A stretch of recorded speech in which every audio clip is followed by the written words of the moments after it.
तेरा कलाम रहेगा कायम पहाड़ जब न रहे खुदाया, तेरे मुंह की एक बात भी टलेगी ना चाहे कुछ भी हो।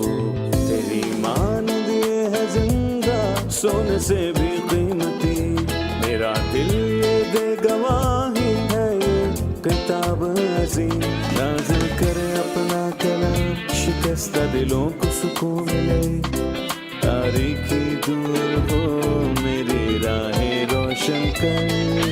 दिल अपना कलाम कसरत से ए खुदा बदल दे, रिहाई दे कसरत से फल मिलाओ, कलाम रहेगा कायम पहाड़। अजीज नाजरीन, मैं अयाद ज़रीफ आप तमाम देखने वालों को हमारे रोज़ के बाइबली मुतालियाती प्रोग्राम की नई किस्त में खुशामदीद कहता हूँ।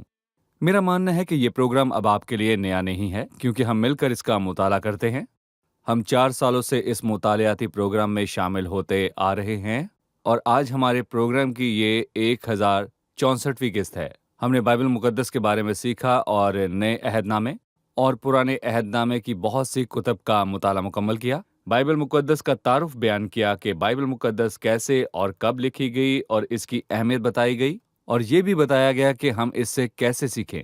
हमने पुराने अहदनामे में से पैदाइश से योएल तक मुताला किया और फिर नए अहदनामे में से हमने मत्ती की इंजील से लेकर पतरस के पहले खत तक मुताला मुकम्मल किया। हम गुज़िश्ता 4 सालों से इस मुताले में शरीक है और हमने इससे बहुत कुछ सीखा और कलाम को समझा, और हमारे नाजरीन हमें पैगाम भेजते हैं कि इस प्रोग्राम के जरिए उन्होंने बहुत कुछ सीखा। बहुत से लोगों की इससे रूहानी बढ़ोतरी हुई और खुदावंद के फजल से आज हम 165वीं किस्त में एक नई किताब का आगाज़ करेंगे और ये प्रोग्राम का 5वां हिस्सा है, यानी कि बाइबल मुकद्दस के मुताले का आखिरी हिस्सा। 5वें हिस्से को मुकम्मल करने के साथ ही हम बाइबल मुकद्दस की तमाम कुतब का मुताला कर लेंगे। खुदा के फजल से आज पुराने अहदनामे में से हम एक नई किताब का मुताला शुरू करेंगे और ये छोटे अंबिया की लिखी कुतब में से एक किताब है, यानी कि आमूस की किताब। प्रोग्राम के आगाज़ में मैं खुदा के खादिम का खैर मकदम करना चाहूँगा। खुशामदीद भाई यूसुफ। बहुत शुक्रिया भाई, आप कैसे हैं? जी मैं ठीक हूँ। और स्टूडियो में आए हमारे दीगर मेहमानों को भी खुशामदीद। भाई यूसुफ, अपना मुताला शुरू करने से पहले मैं चाहता हूं कि आप बाइबली मुताले के इस नए हिस्से पर अपनी राय दीजिए। आपको इस प्रोग्राम के गुज़िश्ता साल और इसकी सब इकसात कैसी लगी? आप आने वाली इकसात से क्या तवक्को रखते हैं? देखें भाई, हम खुदा का शुक्र अदा करते हैं कि उसने इंसान को बाइबल मुकद्दस जैसी खूबसूरत नेमत बख्शी है। हम बाइबल मुकद्दस को अपने सरहाने रखकर बरकत हासिल नहीं कर सकते कि हमें डरावने ख्वाब ना आए और हम खुशकिस्मत हों। बाइबल मुकद्दस की असल बरकत उसको पढ़ने और समझने से मिलती हैं। अगर हम बाइबल मुकद्दस को ना पढ़ें या पढ़कर उसे ना समझें तो वो हमारे किसी काम की नहीं, और हम इन सभी इकसात के लिए खुदा का शुक्र अदा करते हैं कि उसने हमको बाइबल मुकद्दस को पढ़ने और इसको समझने का मौका फराहम किया है। भाई यूसुफ, हमने किस्त की शुरुआत में बताया कि आज हम आमूस की किताब का मुताला शुरू करेंगे और ये छोटे अंबिया की कुतब में से एक है। मैं चाहता हूँ कि आप हमें अंबिया की कुतब के मुताले के बारे में बयान करें ताकि नाज़रीन को समझने में आसानी हो। कलाम में नबूवत का क्या मुकाम है और हम इसको कैसे समझें, और बाइबल मुकद्दस में नबूवत की क्या अहमियत है?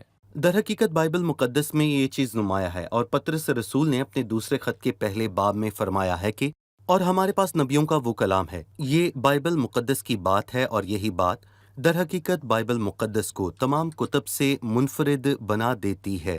किसी और किताब में इतनी पेशन गोइयाँ मौजूद नहीं हैं जिस तरह बाइबल मुकद्दस में 1000 पेशन गोइयाँ हैं, और बाइबल मुकद्दस की पेशगोइयाँ मैं कहूँगा कि पूरी तकसीम शुदा हैं और कुछ मुकम्मल तौर पर पूरी हुईं, और इससे ईमानदारों की नज़र में बाइबल मुकद्दस की अहमियत बढ़ जाती है। और बाकी तमाम पेशन गोइयाँ मुस्तकबिल में पूरी होने को हैं, और ये खुदा के मंसूबे का वाज़े बयान है। जैसे खुदा ने अब्राहम से कहा कि जो कुछ मैं करने को हूँ क्या उसे अब्राहम से पोशीदा रखूँ। खुदा उसको सब कुछ बताना चाहता था। खुदा हमसे मोहब्बत रखता है पर हम इसके लायक नहीं। वो हमें मुस्तकबिल की खबर देता है और बताता है कि मुस्तकबिल में दुनिया के लिए उसका क्या मंसूबा है।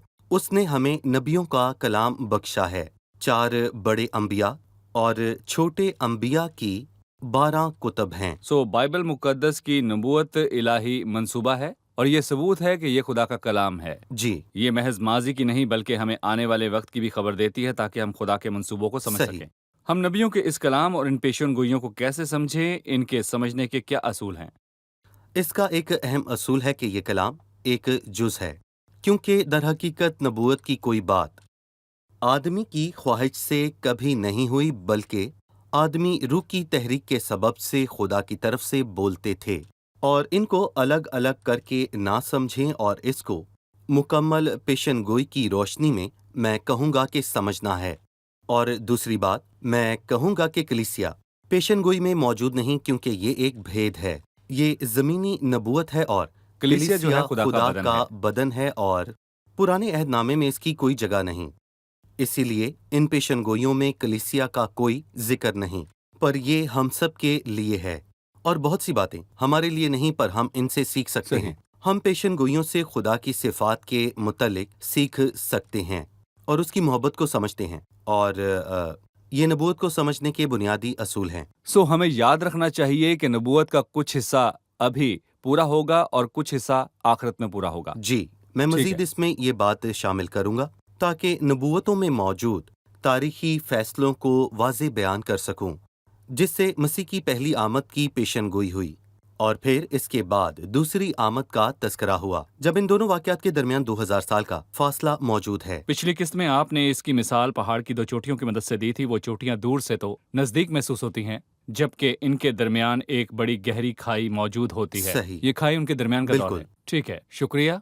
हमने आमूस की किताब का मुताला शुरू किया है। ये छोटे अंबिया की लिखी कुतब में से एक है।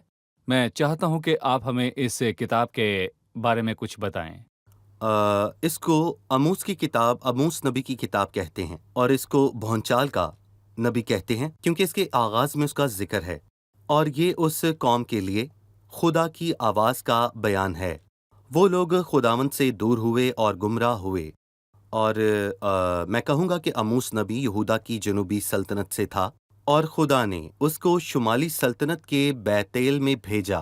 और हम ये भी जानते हैं कि सुलेमान की वफ़ात के बाद सल्तनत के दो हिस्से हुए, शुमाली सल्तनत जो इसराइल की सल्तनत और इसराइल और बिन्यामीन की सल्तनत जनूबी सल्तनत। शुमाली सल्तनत में 10 कबीले मौजूद थे और मैं कहूँगा कि ये 10 कबीले सल्तनत से जुदा हुए और ये 10 कबीले गुमराह हो गए। नबात के बेटे यरूबाम की हुकूमत में इसराइलियों ने गुनाह किया। उसने सोने के 2 बछड़े बनाए, एक को जनूब में बैतेल में और दूसरे को दूर शुमाल में दान में नस्ब किया।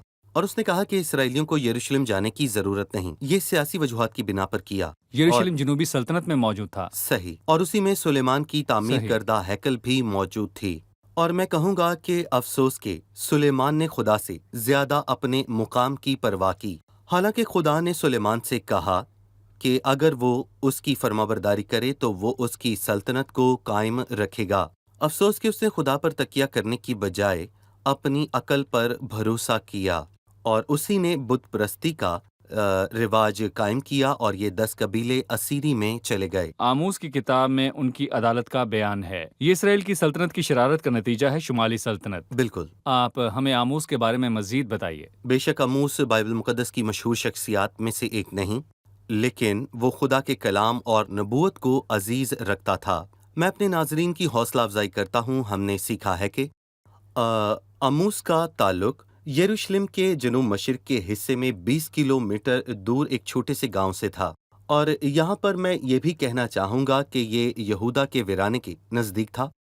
और जब हम इसका मुताला करते हैं तो हम जानते हैं कि इसकी ज़िंदगी बहुत ही सादा थी और उसने ये लिखते हुए शर्म महसूस नहीं की कि वो ना तो नबी है और ना ही किसी नबी का बेटा है, बल्कि चरवाहा और गोलर के फल को बटोरने वाला है। और खुदा ने उसको बनी इसराइल के लिए नबूवत करने को बुलाया। ये खुदा उनका इख्तियार है, वो जिसे चाहे और जब चाहे बुला लेता है कि उसके मंसूबे को पूरा करे। ये खुदा की बड़ी कुदरत है। ये खुदा की मर्जी है कि किसे कैसे और कब और कहाँ बुलाना है ताकि खुदा के मंसूबे को अंजाम दे। शुक्रिया भाई यूसुफ। अभी हम एक रिपोर्ट देखेंगे, फिर मुताले में आगे बढ़ेंगे। हम अक्सर सुनते हैं कि ये खुदा का बंदा है। किसी को पादरी या किसी को मुबशर कहते हैं, वो भी जो खुदा की खिदमत में मसरूफ़ रहते हैं। وہ مبشر ہوں یا خدا کے کلام کی منادی کرنے والے آموس کی کتاب کے ذریعے ہم خدا کے بندہ کی ایک نئی تصویر دیکھیں گے۔ آموس واقعی خدا کا بندہ تھا۔ اس نے اپنی زندگی خدا کی خدمت میں وقف کر دی۔ وہ نہ نبی تھا، نہ نبی کا بیٹا، بلکہ چرواہا اور گولر کا پھل بٹورنے والا تھا۔ وہ چاہتا تو اپنی روزمرہ زندگی جاری رکھ سکتا تھا، لیکن اس نے خداوند کے ساتھ وفاداری کی اور خدا کے ساتھ اپنا رشتہ قائم رکھا۔ اس لیے خداوند نے اس کو اسرائیل کو پیغام دینے کے لیے چنا۔ آموس نے خداوند کی بات مان کر خود کو خدا کا بندہ ثابت کیا۔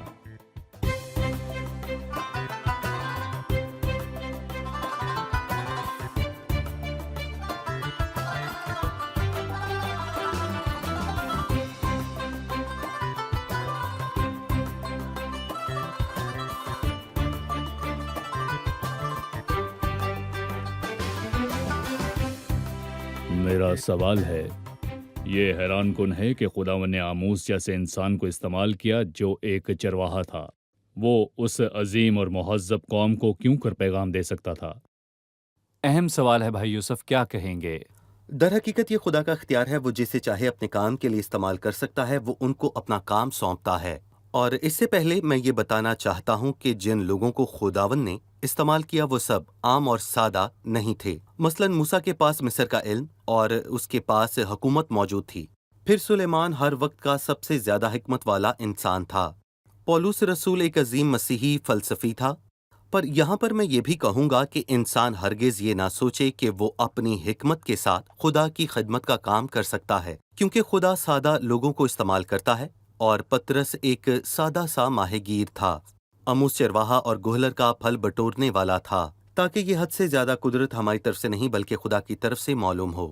ہم یہ نہیں بھولیں گے کہ خدا جس برتن کو استعمال کرتا ہے وہ کتنا ہی سادہ ہو، خدا ان کے سانچے میں ڈھل جاتا ہے۔ خدا اس کو وہ قابلیت دیتا ہے کہ وہ اس کا کام پورا کرے۔ مثلاً ہم نے پطرس کا حوالہ دیا، وہ گلیل کا ماہی گیر تھا۔ خدا نے روح القدس کی تحریک کے ذریعے اس کو سائنسی موضوعات پر بات کرنے کے لائق بنایا کہ اجرام فلک اور کہ زمین کی بات کرے۔ ہمارے دور کے سائنسی تعلیمات بھی ان کو بیان نہیں کر سکتی، بلکہ آدمی روح القدس کی تحریک کے سبب سے خدا کی طرف سے بولتے ہیں۔ صحیح۔ ٹھیک ہے، میں چاہتا ہوں کہ آپ آموس کی کتاب کے تاریخی پس منظر کے متعلق بیان کیجئے کہ کتاب کس وقت لکھی گئی۔ آپ نے بتایا کہ آموس نے شمالی سلطنت کو پیغام دیا۔ اسرائیل کی سلطنت ہم جاننا چاہتے ہیں کہ یہ کس وقت اور کن بادشاہوں کے دور میں ہوا۔ جی ہاں، پہلی آیت یہ بتاتی ہے کہ تکو کے چرواہوں میں سے آموس کا کلام جو اس پر شاہ یہودا عزیہ اور شاہ اسرائیل یروبام بن یواس کے ایام میں اسرائیل کی بابت بھونچال سے 2 سال پہلے رویا میں نازل ہوا۔ یروبام اسرائیل کا بادشاہ تھا اور در حقیقت ان 2 بادشاہوں کے ایام میں خوشحالی تھی۔ ان کے دور میں لوگوں نے عیش و عشرت کی زندگی بسر کی اور وہ بد اخلاقی اور ناپاکی کی طرف مائل ہوئے۔ دیکھیں بھائی، تاریخ میں جب بھی کوئی قوم ترقی کرتی ہے اس کے اخلاقی اقدار پست ہوتے ہیں، اور یہی اس قوم بلکہ کل سلطنت کے زوال کی وجہ بنی۔ اور میں کہوں گا کہ آموس ایک مشکل دور میں آیا۔ وہاں عیش و عشرت اور کامیابی تھی، پر ان کی اخلاقی حالت بہت زیادہ پست تھی۔ ان دونوں بادشاہوں نے 27 سال تک سلطنت کی، اور میں کہوں گا کہ اسی دور میں آموس نے 750 قبل از مسیح نبوت کی، اور یقیناً آپ جانتے ہیں کہ شمالی سلطنت میں ایلیا اور الیشا جو کہ عظیم نبی تھے رہے، اور آموس الیشا کی موت کے 30 سال بعد آیا۔ سو خداوند نے ایلیا اور الیشا کے ذریعے ان کے درمیان معجزات کیے اور عجیب نشان دکھائے، لیکن آموس نے، میں کہوں گا کہ خدا کا پیغام پہنچایا۔ اس نے لوگوں کو ملامت کی۔ ہم نے کہا وہ بھونچال کا نبی ہے، لیکن وہ ان لوگوں کے لیے خدا کی آواز بنی جو کہ گناہ میں زندگی بسر کرتے ہیں۔ اس نبوت کا اصول یہی ہے، آپ نے اس کا حوالہ دیا جو اس پر شاہ یہودا عزیہ اور شاہ اسرائیل یروبعام بن یواس کے ایام میں اسرائیل کی بابت بھونچال سے 2 سال پہلے رویا میں نازل ہوا۔ بھائی یوسف، उसने नबूवत का वक्त भी बताया, भौचाल आने से 2 साल पहले। हम इस भौचाल के बारे में जानना चाहेंगे, क्या बाइबल मुकद्दस में इस भौचाल के मुतल्लिक कोई तारीखी बयान मौजूद है? देखिए भाई, जिक्रिया के 14वें बाब में एक भौचाल का तस्करा हुआ जो उजिया बादशाह के दौर में आया और फिर जिक्रिया आमूस से कम 100 साल के बाद आया। यानी कि मैं कहूँगा कि ये भौचाल उनकी तारीख का एक अहम वाक़या था। और मैं कहूँगा कि कुछ लोग बहुत वाज़ेह तौर पर ये कहते हैं कि इसकी कोई दलील नहीं कि जब उजिया पाक तरीन मुकाम में बखूर जलाने को गया तो तब ये भौचाल आया। इसको ना मानना अजीब है। अगर ऐसा हुआ है तो ज़रा सोचें कि एक शख्स है जो पाक तरीन मुकाम में बखूर जलाने गया और भौचाल आया, और ये पाक हस्ती खुदावंद यीशु मसीह है जिसने सलीब पर अपनी जान दी। और ये खुदावंद यीशु मसीह ही हो सकता है वो अपने पाक खून के वसीले से उस पाक सही। तरीन मुकाम में दाखिल हुआ। मकदस का पर्दा ऊपर से नीचे तक फटकर 2 टुकड़े हो गया और जमीन लर्जी और चट्टानें तड़क गईं। पर सूबेदार और जो उसके साथ यीशु की निगहबानी करते थे भौचाल और तमाम माजरा देखकर बहुत ही डर गए और कहने लगे बेशक ये खुदा का बेटा था। देखें, उजिया में फ़र्क है। वो गैर शरई तौर पर पाक तरीन मुकाम में गया और भौचाल आ गया, जबकि मसीह हमारी जगह वहां पर गया और भौचाल आ गया। ठीक है, मैं जानना चाहता हूँ कि खुदा गुनाहगारों के साथ कैसे पेश आता है कि उनकी बदकारी को मिटा दे। इस किताब से वाज़ेह होता है कि खुदावंद ने कौमों का इंसाफ किया, उसने इसराइल और यहूदा की बदी के मुआफिक उनकी अदालत की। ये फैसला अचानक था या खुदा ने उनको बार बार इसकी तंबीह की ताकि लोग गुनाह को छोड़कर तौबा करें और उसके पास वापस लौट आएं? दर हकीकत खुदा का कहर धीमा है, वो जल्दबाजी नहीं करता। 2 तस्वीरें हैं, बाग अदन की शाम ठंडे वक्त में खुदा के चलने की आवाज़ और लूका के 15वें बाब में अपने बेटे की तरफ भागकर आता हुआ बाप। जो तौबा करता है वो उनकी तरफ भागकर आता है, जबकि यहाँ पर मैं कहूँगा कि वो ठंडे वक्त में अदालत करने के लिए आहिस्ता चलता है। और हम इस किताब के मुताले के ज़रिए जानेंगे कि खुदा ने उन्हें बहुत से मौके दिए कि वो तौबा कर लें, कि खुदा तहम्मुल से पेश आता है और वो जानता है कि अदालत खुदा की रास्तबाजी का एक पहलू है। खुदा सादिक है और हम होसिया में खुदा की मोहब्बत के बारे में वाज़ेह तौर पर जानते हैं, और हम अमूस और उसकी रास्तबाजी के मुतल्लिक जानेंगे। हम ये 2 खसूसियात उसकी हस्ती से अलग नहीं कर सकते। खुदा मोहब्बत है, जो तौबा करे उस पर मोहर और करम करता है, लेकिन वो जो तौबा ना करें और ना लौटें उन पर उसकी अदालत आती है। और मैं कहूँगा कि हम इसे सही। बाखूबी जानते हैं। सही, खुदा की पाकीज़गी का मेयार ये है कि गुनाह खत्म हो जाए, लेकिन वो ठहरा रहता है ताकि लोग तौबा करें। यहाँ हम एक वक्फा लेंगे और फिर मेहमानों के सवालात के साथ हाजिर होंगे।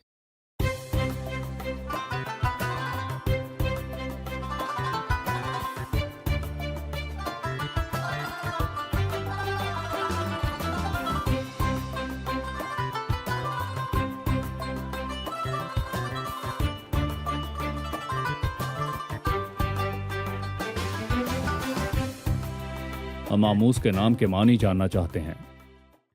जी, क्या मानी है? देखिए, अमूस से मुराद बोझ उठाना है। हम इसके 2 मानी समझ सकते हैं और बेशक ये भारी है। यानी कि मैं कहूँगा कि खुदा के जिंदा और बाबरकत कलाम के बहुत ही गहरे मानी हैं, और जो भी खुदा के जिंदा कलाम को उठाता है ये उसके लिए बड़ी जिम्मेदारी है। और मैं कहूँगा कि अमूस इस बोझ को उठाता है, क्योंकि मैं कहूँगा कि अमूस नबी ने खुदा की अदालत के पैगाम को तमाम लोगों तक पहुंचाया, और ये बहुत भारी और जिम्मेदारी वाला काम था। ये कलाम उसके लिए बहुत भारी था, लेकिन अमूस के 7वें बाब की दूसरी आयत में ये लिखा है कि अमूस ने कहा, ऐ खुदावंद खुदा मेहरबानी से माफ़ फरमा।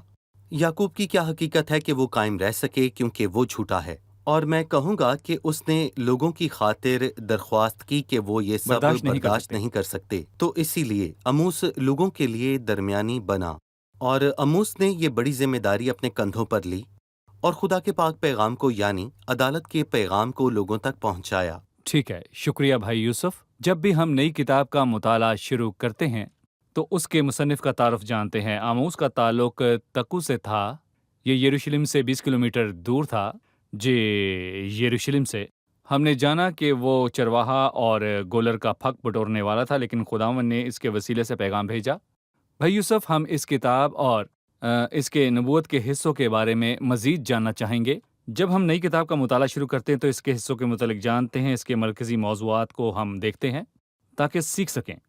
آموس کی کتاب کے 9 ابواب ہیں اور ہم ان کو 2 4 3 میں تقسیم کر سکتے ہیں۔ 2 4 3 یعنی کہ کل 9 ابواب، اور میں یہاں پر کہوں گا کہ پہلے 2 ابواب میں 8 قوموں کی واضح عدالت کا ذکر موجود ہے، اور ہم ان ابواب کے مطالعے میں لوگوں کے بارے میں بھی جانیں گے۔ خداوند ان قوموں کی عدالت کرے گا، اور 4 3 5 اور 6 باب میں 3 پیغامات ہیں، اور ان سب میں لفظ سنو کا ذکر ہے۔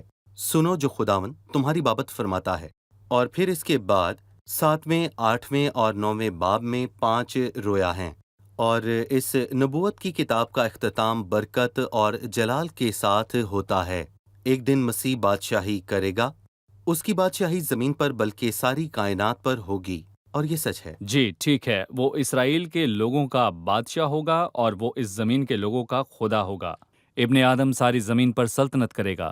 ہم نئی کتاب کا مطالعہ کرتے ہوئے اس میں اکثر استعمال ہونے والے الفاظ کو نمایاں کرتے ہیں۔ یقیناً ہم نئی چیزیں سیکھتے ہیں۔ اس کتاب میں کون سے الفاظ دہرائے گئے؟ اس کتاب کا مطالعہ کریں تو یہاں لکھا ہے کہ خداوند یوں فرماتا ہے۔ یہ الفاظ 14 مرتبہ آئے ہیں۔ خداوند یوں فرماتا ہے، اور بے سزا کا لفظ بھی 14 مرتبہ آیا ہے، یعنی 7 ضرب 9، اور پھر آگ کا لفظ 9 بار لکھا ہے۔ واضح ہے کہ یہ نبی دراصل عدالت کی نبوت کر رہا ہے۔ پھر خداوند نے مجھے رویا میں دکھائی، یہ الفاظ 4 مرتبہ آئے ہیں، اور پھر اس کے بعد یہ بھی سنو، یہ بھی 4 مرتبہ لکھا ہے۔ اور میرا ایمان ہے کہ ہم اس کتاب کے مطالعے سے مستفید ہوں گے، اور ہم اس کتاب سے تنبیہ پاتے اور حوصلہ حاصل کرتے ہیں۔ شکریہ بھائی یوسف، یہ تعارف بہت ہی بابرکت رہا۔ ہم نے آموس کی کتاب کے تعارف میں بہت کچھ سیکھا۔ قسط کا اختتام ہونے والا ہے۔ اگلی قسط میں ہم پہلے باب سے مطالعے کا آغاز کریں گے۔ شکریہ۔ آپ کا بہت شکریہ۔ عزیز ناظرین، ہم نے آج کی قسط میں سیکھا کہ آموس کی کتاب میں عدالت کا بیان ہوا کہ دنیا میں گناہ ختم ہو جائے اور ہم خدا کی فطرت کے مطابق ہو جائیں۔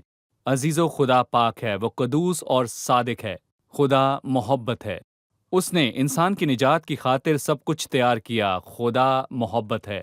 اس نے اپنے بیٹے کو مصلوب ہونے دیا تاکہ ہمارے گناہوں کا کفارہ ہو جائے۔ میں بتانا چاہتا ہوں، یہ محبت سے بھرا خدا ہمیں بلاتا ہے، وہ ہمارا منتظر ہے۔ وہی پاک خدا ہے۔ جو بھی مسیح کے کام اور خدا کی محبت کا اقرار نہ کرے جو مسیح کی مصلوبیت میں ظاہر ہوئی، تو خدا اس کی ضرور عدالت کرے گا۔ عزیزو، جیسے اس کتاب میں قوم کا ذکر ہے کہ خدا کے محبت بھرے پیغامات کو رد کیا اور ان پر عدالت کا حکم ہوا، تو مسیح کا انکار کرنے والے بھی مستقبل میں عدالت میں حاضر ہوں گے۔ ناظرین، میں بتانا چاہتا ہوں، مسیح نے آپ کی خاطر صلیب پر جان دی۔ یہ اس کی گہری اور بے انتہا محبت کا اظہار ہے۔ میرے عزیزو، خدا صرف آپ کے لوٹ آنے کا منتظر ہے۔ وہی صادق اور سچا خدا ہے۔ اگر آپ اسے رد کریں تو وہ ضرور غضبناک ہوگا۔ تو مسیح کو قبول کیجئے تو آپ باپ کی محبت پائیں گے۔ اس کو قبول کریں، یہ نہ ہو کہ اس کی محبت کو کھو دیں اور عدالت کے دن اس کا غضب آپ پر بھڑکے۔ اگلی قسط میں ہم پہلے باب سے مطالعے کا آغاز کریں گے۔ تب تک اپنا بہت خیال رکھیے۔ خداوند آپ کو برکت دے۔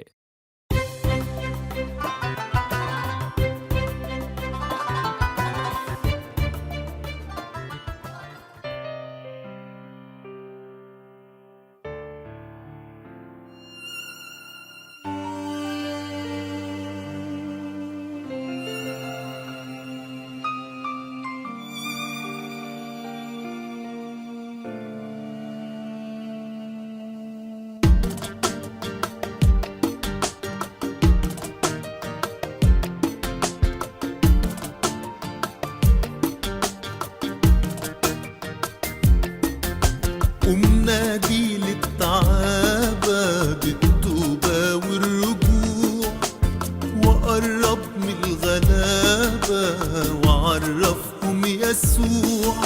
ومنادي للتعابة بالتوبة والرجوع، وقرب من الغلابة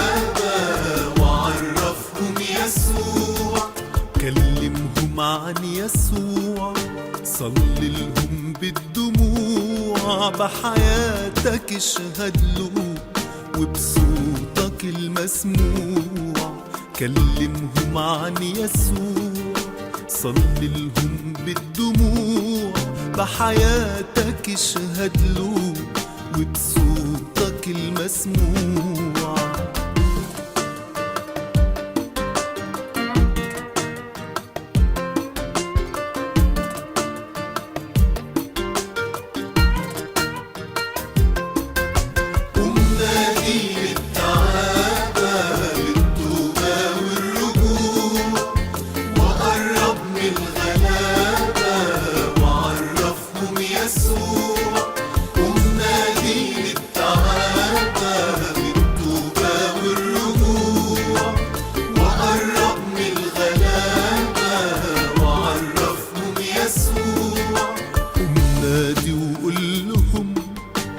مات من أجلهم وزي ما غيرك جاهد في ربحهم قوم نادي وقول لهم ده مات من أجلهم وزي ما غيرك جاهد في ربحهم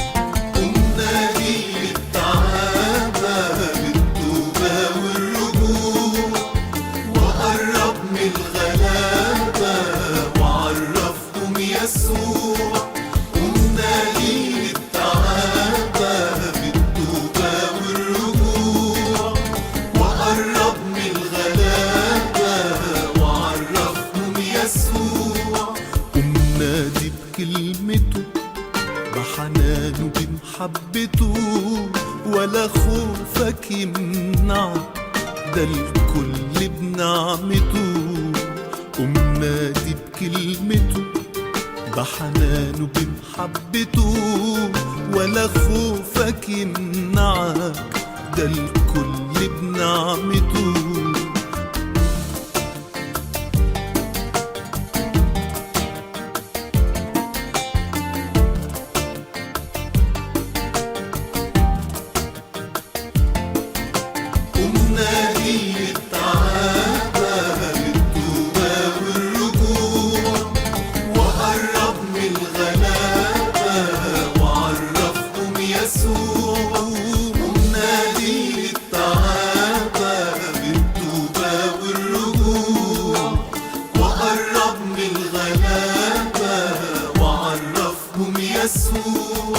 من قلبك حبهم وقدر ذلهم وتمم خدمتك بحياتك وسطهم من قلبك حبهم وقدر ذلهم وتمم خدمتك بحياتك وسطهم